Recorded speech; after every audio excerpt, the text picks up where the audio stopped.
కాదు. దేవుడే పిల్లల్ని ఇస్తాడు. ఎప్పుడు పిల్లల్ని ఇస్తాడు? ఆ తల్లి ఎవరైతే ఉందో గొడ్రాలి దేవునితో నిబంధన చేసుకోవాలి. నిబంధన చేసిన ప్రతి తల్లికి పిల్లలు పుట్టారు.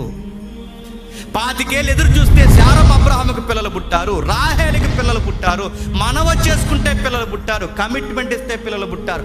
అన్న నాకే గనక బిడ్డనిస్తే నీకు ఇచ్చేస్తానని కమిట్మెంట్ ఇచ్చింది గనక పుట్టారు. ఎలిజబెత్కి ఆలస్యంగా పిల్లను పుడితే ఏలియా లాంటోడు పుట్టాడు. గుర్తుపెట్టుకోండి. ఎక్కడ మీరు చూడండి కమిట్మెంట్ అంటే ఆలస్యమైన తల్లులు బాధపడకండి. ఎవరికైనా పిల్లలు ఆలస్యమైతే బాధపడకండి. ఎందుకో తెలుసా? పిల్లల్ని ఏ బాధ ఏ ఒప్పుకోలు లేకుండా కనేసిన తల్లుల లెక్క వేరు, మీ లెక్క వేరు. ఎందుకు తెలుసా? దేవుడికి మీరు ప్రత్యేకము. ఎంత ప్రత్యేకమో తెలుసా? అందరి గర్భాలు తెలిసిన దేవుడు మీ గర్భాన్ని ఇంకా ఎందుకు తెరవలేదంటే మీ నుంచి ఏదో దేవుడు కోరుకుంటున్నాడు.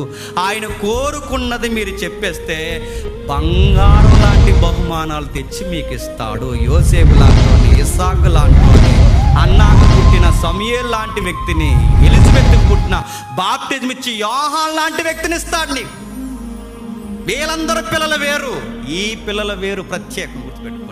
ఆలస్యంగా పుట్టిన ఏ తల్లికైనా చరిత్రలో చూడండి బంగారు రత్నాలు పుట్టారు. నాకు పుట్టట్లేదు ఏం చేయాలి, అక్కడ అట్టుపడి తినాలి, ఇక్కడ ఇది అనాలి, అది వాడు, ఇదంతా కాదండి. దేవుడికి ఏదో ఇవ్వాల్సిన మాట ఉంది. ఇవ్వు, ఆ మాట ఇవ్వు. దేవ నాకు బిడ్డనిస్తే నేను ఉంటానో ఏదో మాట ఇవ్వు, ఏదో సరి చేసి. ఎందుకంటే దంపతులు ఇద్దరు దేవునికి ప్రత్యేకం. మీరు నచ్చారు దేవుడికి, వాళ్ళ ప్రత్యేకమే. వాళ్ళకన్నా మీరు ఇంకా ప్రత్యేకం. మీ నుంచి ఏదో కావాలి, మీ మూలాలు ఏవో దేవుడికి కావాలి. ఆ దేవుడితో ఒప్పుకో, దేవుడు నీకు చక్కటి బహుమానం ఇస్తాడు. ప్రార్థన చేసుకో, ఒప్పుకో, మెడిసిన్ వాడు, రెండూ చేయి. దేవుడు తెరవాల్సిన టైంలో దేవుడు ఖచ్చితంగా కార్యము చేస్తాడు.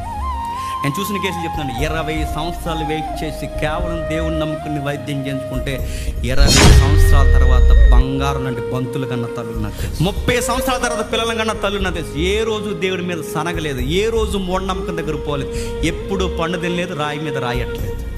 సత్యం బట్టి నిలబడ్డారు, పిల్లల్ని కన్నారు.